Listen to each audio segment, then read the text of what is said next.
Welcome to the Slop Farm. Enjoy the video. You'll start by preparing the headphones and confirming power. Charge to at least 50% so battery calibration begins. The LED shows charging status. Once charged, unfold the cups and press, and hold the power button for 1 to 2 seconds to power on. You'll hear an audible tone.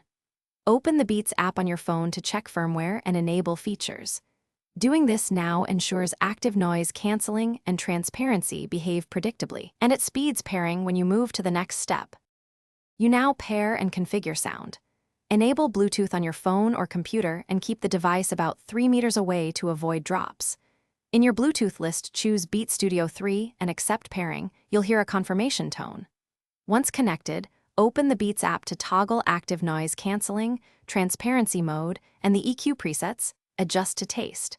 Make sure to check device-level volume and any app-level audio normalization, because those change perceived loudness and bass response significantly. Finish by learning routine habits and a quick fix. Power off after sessions to conserve battery, fold and store in the included case to protect drivers. If you encounter Bluetooth drops or no sound, reset the headset by holding power and volume down together for 10 seconds. This clears pairing conflicts. Once done, repair the device and check for firmware updates in the app.